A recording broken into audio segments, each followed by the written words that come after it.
오늘은 이불 나는 위험에 라는 제목으로 함께 말씀을 나누도록 하겠습니다. 혹시 여러분들에게도 인생 영화라고 불리울 수 있을 만한 여러분들 나름대로의 그런 영화들, 특별한 영화들이 혹시 있으십니까? 저는 개인적으로 저에게도 몇 편의 인생 영화들이 있습니다. 한 3-4개쯤 되는 것 같아요. 지금 기억나는 것들이. 그 중에 단연코 하나를 뽑으라면 저는 여러분들도 아마 다 한 번씩은 들어보셨을 쇼생크 탈출이라는 영화를 개인적으로 아주 좋아하고 인상 깊게 봤습니다. 1994년도에 개봉된 아주 오래된 영화입니다. 억울하게 살인죄라는 누명을 쓰고 쇼생크라고 하는 감옥에 수감된 앤디를 중심으로 감옥 안에서 벌어지는 이야기를 담고 있는 영화예요. 꽉 막혀있는 감옥에서 자유를 이야기하고 있는 그런 영화입니다. 이 영화에 나오는 앤디를 비롯한 여러 명의 인물들이 있는데 그 중에 이 할아버지가 있습니다.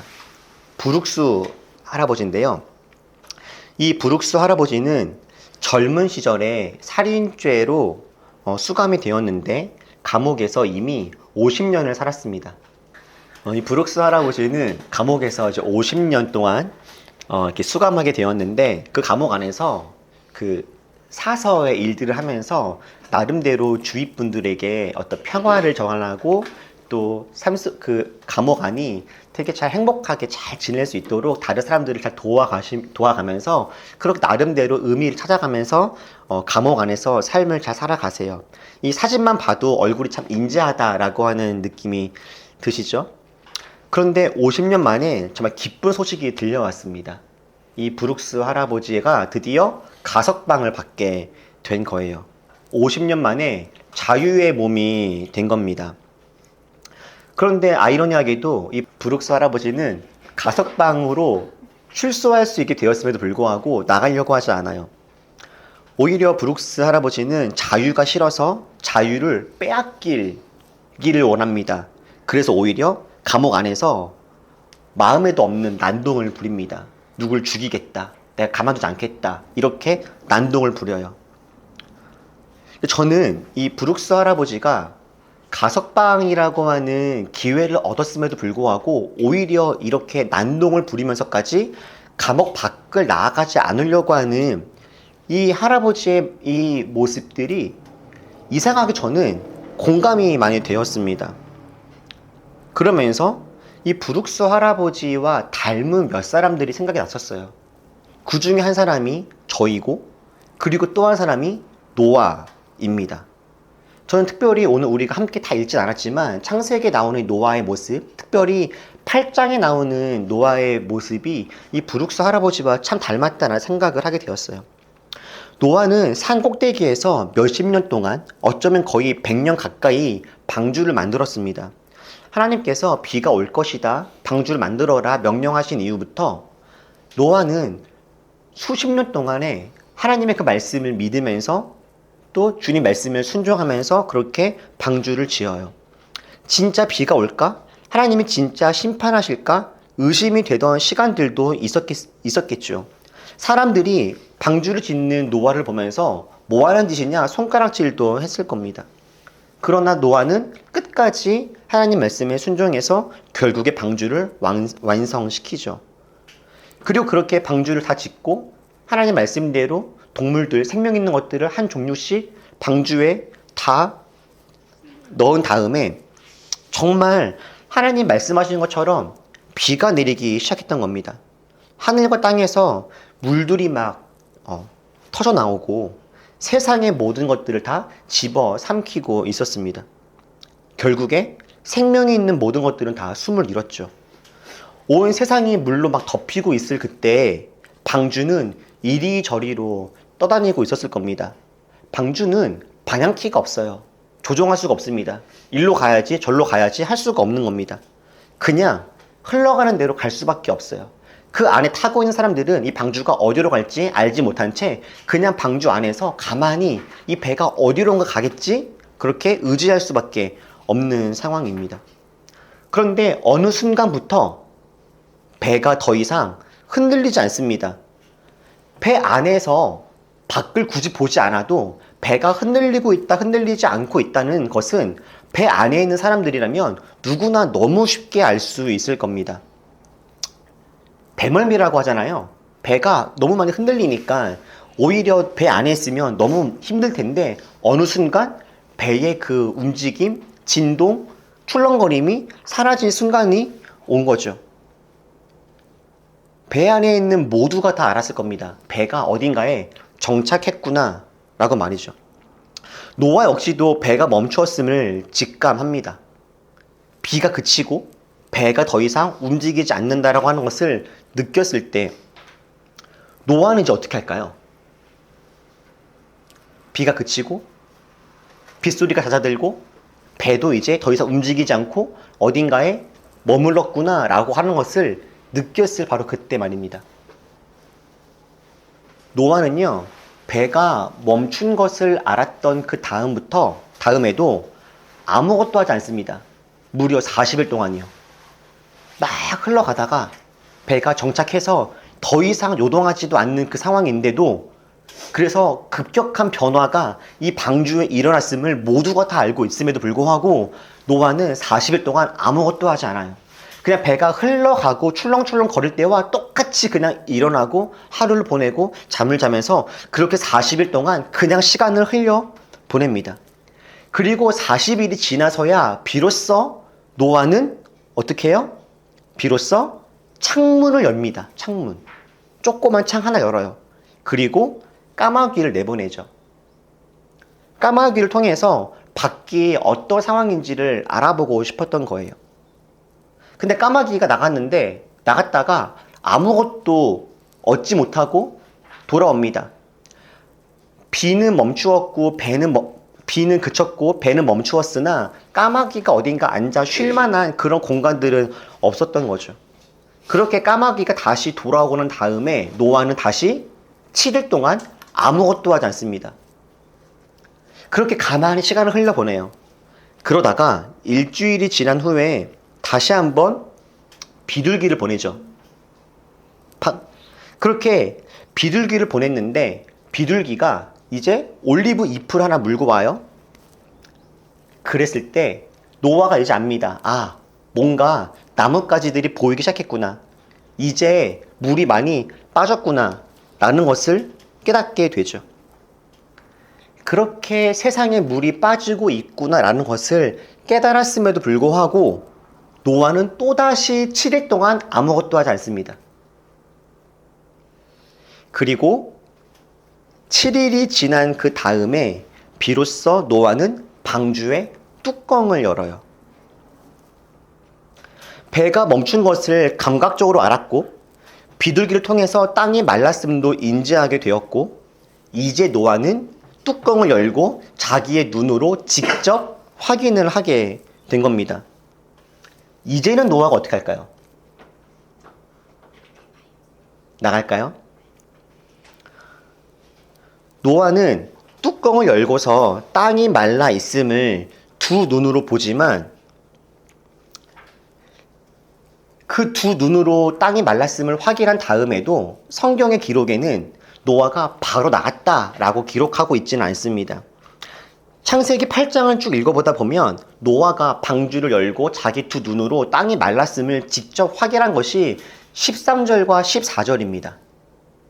13절에서 노아는 눈으로 땅이 말랐음을 확인했고 14절에서 성경은 명확하게 선포해줘요. 땅이 다 말랐다. 다시 말하면 이제 땅은 안전하다. 더 이상 물로 인한 걱정과 두려움을 할 필요가 없다라고 그렇게 말해줘요. 그러나 이렇게 18장 13절과 14절에서 노아가 땅이 다 말랐고 이제는 안전하다라고 하는 것을 감각으로, 인지적으로, 그리고 눈으로, 체험적으로 다 알았음에도 불구하고 노아가 그 밖으로 나아간 것은 14절 이후 15절이 아니라 18절에 가서야 노아는 밖으로 나아갑니다. 그래서 우리가 읽은 말씀에도 보면은 노아는 땅이 말랐음을 알고서 바로 나간 것이 아니라 한참 어떤 시간을 보낸 다음에 18절이 되어서야 비로소 나가는 거예요. 여러분, 노아는 왜 땅이 말랐음을 바로 안 다음에 밖에 나아간 것이 아니라 왜 거기에서 시간을 더 보내게 된 것일까요? 노아가 방주 밖으로 바로 급하게 나오지 않은 이유는 브룩스 할아버지와 이유가 같다 싶습니다. 왜 그럴까요? 방주가 너무 좋아서가 아니라 오히려 방주 밖이 훨씬 더 무서웠기 때문이었겠죠. 50년 동안 감옥에서 살았던 브룩스 할아버지는 밖을 나아가려고 하다 보니까, 출소해서 이제는 세상으로 가려고 하다 보니까 너무 많은 것이 변해 있을 것 같은 그 세상을 마주하기가 겁이 나고 무서웠습니다. 내가 잘 적응할 수 있을까? 내가 그들과 일반 사람들과 잘 지낼 수 있을까라고 하는 그런 무서움이 마음속에 찾아왔던 거죠. 그런데 노아도 마찬가지였던 거예요. 노아도 자신들이 방주 안에 있는 동안 방주 밖에 있는 사람들이 다 죽었음을 노아도 이미 직감적으로 알고 있었습니다. 여러분, 사람이 한 명, 두 명 죽은 것이 아닙니다. 사람들이 실수로 살아가다 보니까 어쩌다가 생명을 잃은 것이 아닙니다. 몇 명이 죽었을까요? 이때 모두가 죽었습니다. 모두가 죽었는데 사람만 죽은 것이 아니라 동물들도 다 죽었다고 나오죠. 그랬다면 노아가 경험하는 방주 밖의 세상은 지금 어떤 분위기일까요? 기본적으로 방주 밖에서는 어떠한 소리도 들을 수가 없었을 겁니다. 평소 같았으면 노아가 살던 그 땅에는 하나님이 죄로 말미암아 그 땅을 심판할 마음까지 먹었다고 했으니 사람들이 얼마나 죄를 짓고 살았겠습니까? 죄를 짓고 살아가는 사람들의 삶에는 얼마나 많은 시끄러움과 소음들과 외침들이 있었겠습니까? 그런데 이제 지금 노아가 살아가고 있는 그 방주 밖의 세상에서는 어떠한 소리도 들리지가 않는 거예요. 어쩌면 땅 위에 사람과 동물들의 시체가 혹시 있지는 않을까요? 집의 지붕이나 나뭇가지 어딘가에 사람이나 동물의 사체가 걸려 있지는 않았을까요? 너무도 고요한 세상, 방주 밖의 세상이 노아 역시 무서울 수밖에 없지 않겠습니까? 노아는 믿음의 용사이고 승리자이지만 어떻게 보면 사실 엄청난 재난 상황에서 가까스로 목숨을 건지게 된 재난의 생존자이기도 합니다. 노아가 맞이한 재난은 인류 역사상 유례가 없는 재앙이며 정말 참담한 사건입니다. 보통 재난 생존자들이 그러하듯이 노아 역시도 내가 살았다라고 하는 기쁨보다는 이웃들의 죽음이 훨씬 더 아프게 다가왔을 겁니다. 그리고 자기가 마주할 앞으로의 세상이 무서웠겠죠. 방주 안에 있는 시간 동안에는 그 식구들끼리, 노아의 가족들끼리는 대화를 했을까요? 대화를 했다면 어떤 이야기를 했을까요? 방주 안에서는 농담과 유머가 있었을까요? 성경에 기록하고 있지 않기에 우리가 잘 알 수 없지만 상상해 보건대 방주 안의 삶도 정말 만만치 않았겠다라는 생각이 들어요. 가득한 짐승들, 그들의 울음소리, 얼마 남지 않은 가족들과의 그런 모습들, 앞으로 알 수 없는 미래에 대한 막막함, 그 상황에서 1년 동안의 그 뱃속에서 답답하게 살아가야 되는데 이것이 언제 끝날지, 어디로 끝날지도 저는 알 수 없는 이런 상황에서 그 노아와 식구들은 어떤 마음으로 그 1년의 시간들을 버티게 되었을까? 상상해 보면 정말 쉽지 않았겠다라는 생각이 들죠. 세월호 참사나 이태원 참사의 생존자분들이 증언하듯이 어떤 참혹한 재난과 아픔 속에서 살아남은 사람들은 비록 살았으나 자기 안에 새겨진 큰 아픔과 트라우마를 이기면서 살아갑니다. 창세기 8장 14절 땅이 말랐더라 라고 하는 말씀과 이제 노아가 밖으로 나아갔더라 라고 하는 이 18절의 말씀 사이에 얼마간의 시간이 흘렀는지 우리는 정확히 알 수는 없습니다. 그러나 그 시간 동안에 노아는 세상이 너무 무섭고 아무도 없는 세상, 죽음이 휩쓸 것 같은 그 세상을 마주할 자신이 여전히 없었던 것 같아요. 여러분 혹시 니트족이라고 아십니까? 니트족? 이 옷 니트를 말하는 게 아니고요. 교육과 직업, 훈련도 받지 않는 사람들을 니트족이라고 하죠. OECD 통계에 따르면 2023년, 그러니까 작년 OECD 국가에서 15세부터 29세 사이에 니트족 비율이 약 13%라고 합니다. 그러니까 100명 중에 13명은 나는 더 이상 공부하지 않을 거야. 직업을 갖지 않을 거야. 직업을 갖기 위한 훈련도 안 받을 거야. 라는 거죠. 그냥 집 안에 있는 거예요. 집 안에 있거나 아무것도 하지 않으면서 그냥 이제 살아가고 있는 겁니다. 그러니까 사지가 멀쩡하고 고등교육까지 받은 10대 후반에서 20대 젊은 사람들이 직업을 갖거나 공부하거나 더 나은 삶을 위해서 어떤 노력도 하지 않는 그냥 집에 머물러 있는 이런 모습들이 있는 거죠. 무려 13%나 말입니다. 근데 이게 저 멀리 있는 이야기가 아닌 것이 저도 청년 사역들을 할 때 부모님들에게 우리 자녀가 지금 아무것도 하지 않고 집에서 게임만 해요 라는 이야기를 저도 역시 진짜 여러 번 들어봤습니다. 취업을 준비하고 실패하고 뭐 이런 것이 아니라 그냥 아예 취업을 도전하지도 않고 아무것도 하지 않고 그냥 집에서 게임하거나 뭐 미디어를 보거나 이렇게 시간을 보내는데 이거 어떻게 합니까? 이런 말씀을 하시는 부모님들이 종종 계셨어요. 여러분 그들은 왜 그럴까요? 왜 더 이상 어떤 공부를 하지 않거나 직업을 구하지 않거나 왜 어떤 노력도 하지 않을까요? 저는 그들이 왜 그럴까? 무서운 것 같아요. 자기가 앞으로 마주할 세상이 무서운 거예요. 열심히 해도 안 될 것 같다라고 하는 절망이 있는 겁니다. 그들이 뭐 안 해봤겠습니까? 공부 안 해봤겠어요? 한국 사회에서 공부를 안 하면서 고등학교, 대학교 갈 수 있겠습니까? 어쨌거나 무엇인가 해봤겠죠. 돈도 벌어보려고 해봤겠죠. 그런데 실패하고 실패했던 거예요. 그리고 주위에 있는 사람들의 삶을 봤더니 막막한 겁니다. 자신이 없는 거예요. 내가 이것을 했을 때 이것으로 말미암아 정당한 결과가 온다라고 하는 희망이 있으면 그 삶을 살겠지만 내가 이렇게 해도 나에게 어떤 희망찬 미래가 있다라는 것이 상상이 안 되니까 아예 아무것도 하지 않는 겁니다. 그래서 3폰이, 5폰이, 7폰이, M폰이 삶을 포기하겠다라고 하는 그런 이야기들이 막 들려오게 된 거죠. 자유가 주어졌음에도 불구하고 그 자유가 무서웠던 브룩스 할아버지나 건강한 몸과 시간이 있지만 생산적인 어떤 것도 하지 못하는 이 니트족의 사람들, 그리고 땅이 말랐음을 알고 밖으로 나아갈 수 있는 기회가 왔음에도 불구하고 잘 나아가지 못하는 이 노아, 모두가 다 막막한 삶에 대한 두려움을 갖고 있는 그런 사람들인 거죠.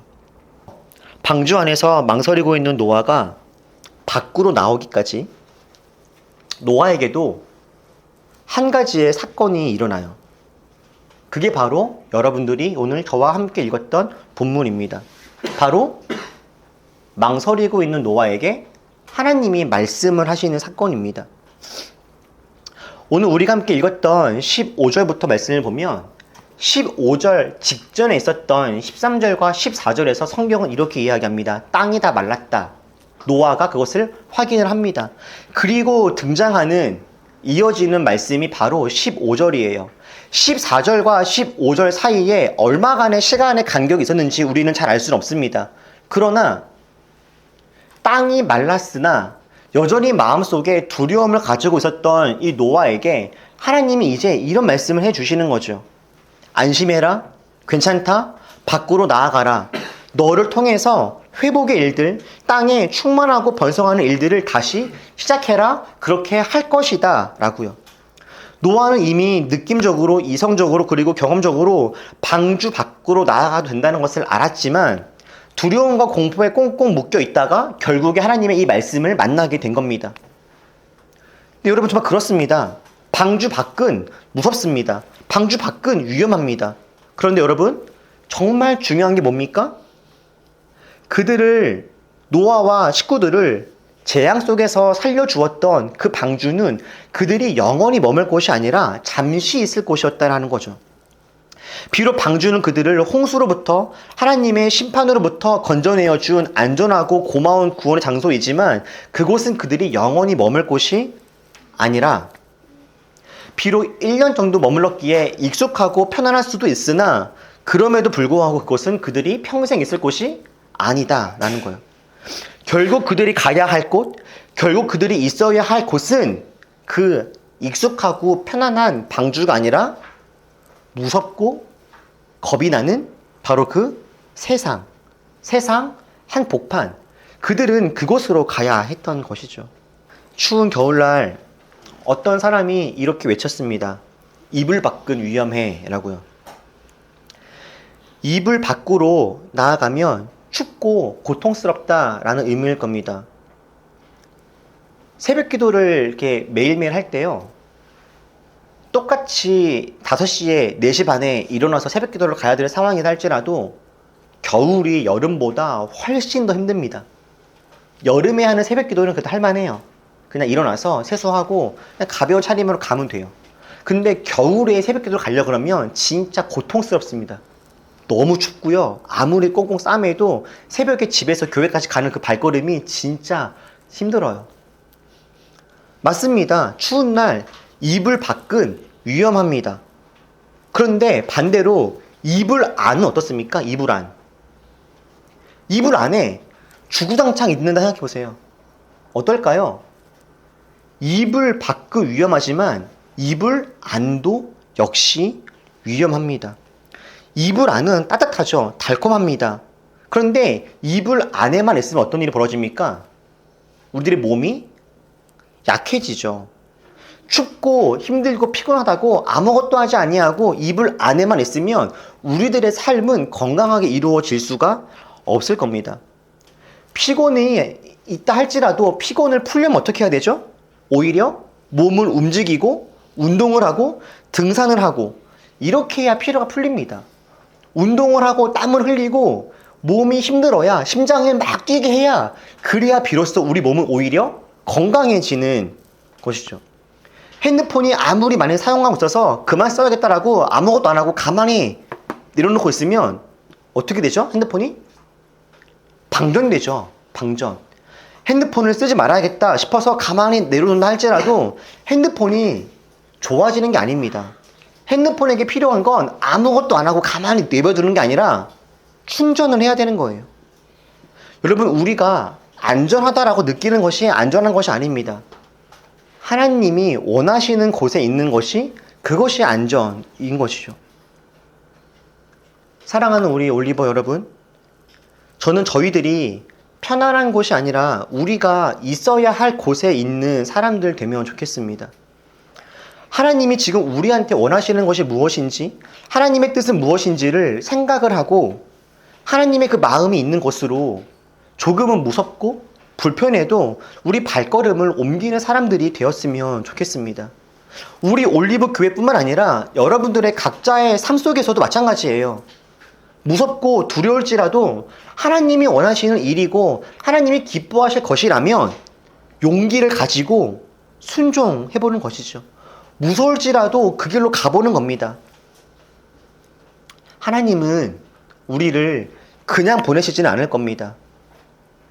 세상에 아무도 남아있지 않은 현실에서 새로운 시작을 해야 하는 노아에게 하나님이 보여주신 것이 무엇입니까? 무지개죠. 무지개. 무지개가 뭘까요? 하나님이 노아에게 이렇게 하시는 것 같아요.